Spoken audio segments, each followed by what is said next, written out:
Next, we have something called demographic proximity.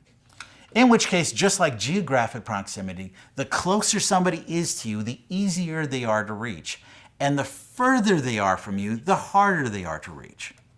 So this works out in a number of different ways. So for example, language. If you're an English-speaking church, someone who speaks English is a lot easier to reach than someone who doesn't speak English. If your church speaks Tagalog, someone who speaks Tagalog is going to be a lot easier to reach than someone who doesn't. So the closer they are to you in language, the easier they are for you to reach. Same thing is with culture. So this could be either an ethnic culture or even different subcultures within Canadian culture. So if you're a country music kind of church, hip-hop people are going to be harder for you to reach, but country music people are going to be easy for you to reach.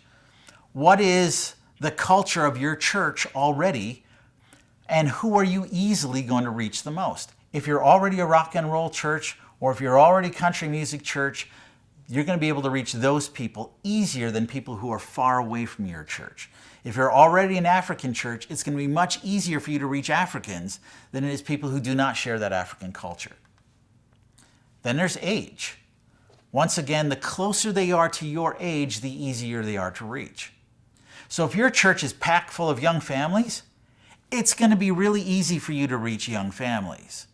But if your church has nobody under the age of 80, it's going to be very hard to reach young families. But you're going to be able to kill it in the seniors department.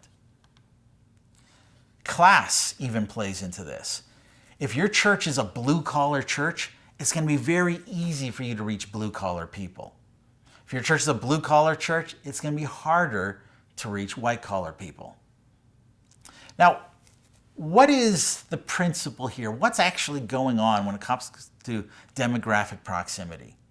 Well, we have to put ourselves in the shoes of that first-time visitor.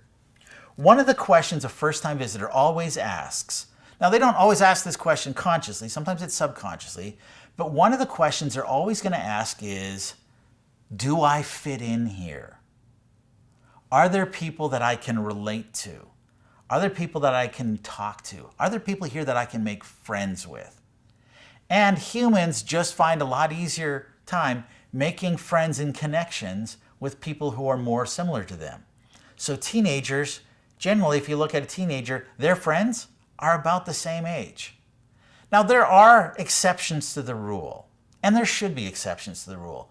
But as a general rule of thumb, it's much easier to target someone that you can make an easy connection with, and it's harder to target somebody who's far away. Now, that doesn't mean that your church should never target people groups who are far away. If you speak English and there's a large number of Spanish people moving into the neighborhood, it's a good idea to target them. But when you target them, they're not going to be coming to your service. You're going to have to create something very missional to target them.